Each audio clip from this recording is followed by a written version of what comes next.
Hello guys, स्वागत है आप सभी का आपके अपने यूट्यूब चैनल एग्जाम्स डेयर में। और आज हम स्टार्ट करने जा रहे हैं बी फार्म फर्स्ट सेमेस्टर के ह्यूमन एनाटॉमी एंड फिजियोलॉजी के कुछ इंपॉर्टेंट टॉपिक्स जो कि आपके एग्जाम पॉइंट ऑफ व्यू से बहुत ही ज़्यादा इंपॉर्टेंट है और ये 7 मार्क्स में या फिर 10 मार्क्स में आपके आ चुके हैं। और इस लेक्चर में हम कवर करेंगे माइटोसिस को, जो कि आपके यूनिट 1 का टॉपिक है। और इसको हम जो है फ्लो चार्ट की हेल्प से आप सभी स्टूडेंट्स के साथ बहुत अच्छे से point to point handwritten form में डिस्कस करेंगे। तो चलिए आइए स्टार्ट करते हैं। और जो भी स्टूडेंट इस चैनल पे नए आए हैं वो इस चैनल को सब्सक्राइब करना ना भूलें, क्योंकि इसी चैनल पे आप सभी स्टूडेंट्स को बी फॉर्म फर्स्ट सेमेस्टर के सभी सब्जेक्ट के most recent question paper solve कराए जाएंगे। अब माइटोसिस की बात करें अगर हम, तो माइटोसिस में हमारा बेसिकली 4 मेन फेजेज होते हैं। फर्स्ट आता है हमारा प्रोफेज, सेकंड आता है हमारा मेटाफेज, थर्ड आता है हमारा एनाफेज और फोर्थ आता है हमारा टीलोफेज। और टीलोफेज के बाद जो हमारा सेल जो होता है वो हमारा साइटोकाइनेसिस में चला जाता है, और जिसके बाद हमारा सेल जो है वो हमारे 2 पार्ट्स में डिवाइड हो जाएगा और फिर वो फर्दर जो है वो ग्रोथ में चला जाता है। चलिए बात करते हैं प्रोफेज की। प्रोफेज में होता क्या है, chromatins condense and making the chromosome visible. अब क्रोमेटिन्स जो है हमारे कंडेंस हो जाएंगे और हमारा क्रोमोसोम जो है वो हमारा विजिबल हो जाएगा। अब कई बुक्स में हमारा प्रोफेज को जो है 2 पार्ट्स में डिवाइड करा गया है, अर्ली प्रोफेज और लेट प्रोफेज। यहाँ पे हमारा अर्ली प्रोफेज में हमारा जो है क्रोमोसोम जो है वो हमारे विजिबल हो जाएंगे। नेक्स्ट हमारा लेट प्रोफेज की बात करें तो लेट प्रोफेज में हमारा जो है न्यूक्लियर एनवलप जो है वो हमारा ब्रेक डाउन हो जाता है और हमारे जो भी सेंट्रियोल्स होते हैं वो हमारे अपोजिट पोल्स की तरफ चले जाते हैं और वो जो हमारा स्पिंडल फाइबर्स को क्रिएट करना स्टार्ट कर देते हैं। तो इस तरीके से हमारा जो है लेट प्रोफेज की इमेज जो है हमारी इस तरीके से बनेगी। ये हमारी है लेट प्रोफेज की इमेज। फिर हमारा लेट प्रोफेज जो है वो हमारा फर्दर ग्रो करेगा और वो हमारा जाएगा मेटाफेज में। अब मेटाफेज में क्या होता है, the chromosomes become aligned at the equatorial plane. जो भी हमारे क्रोमोसोम्स है वो हमारे इक्वेटोरियल प्लेन में इस तरीके से अलाइन हो जाएंगे।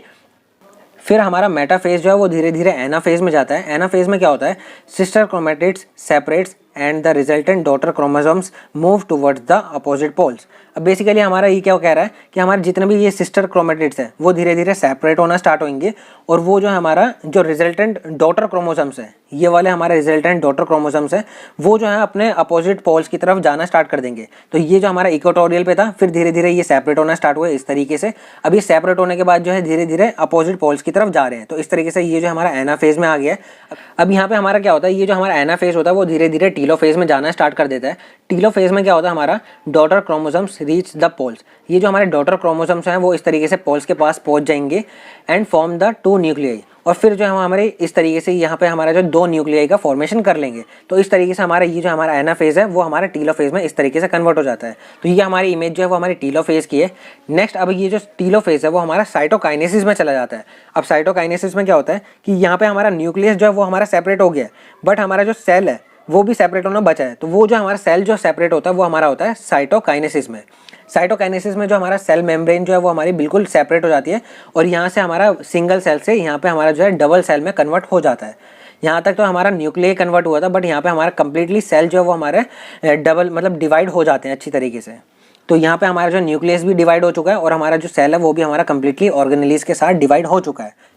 अब ये जो साइटोकाइनेसिस में सेल डिवाइड करे हैं वो सेल जो है वो ग्रो करेंगे और वो जाएंगे इंटरफेज में। इंटरफेज में क्या होता है, DNA is replicated and cell prepare for mitosis.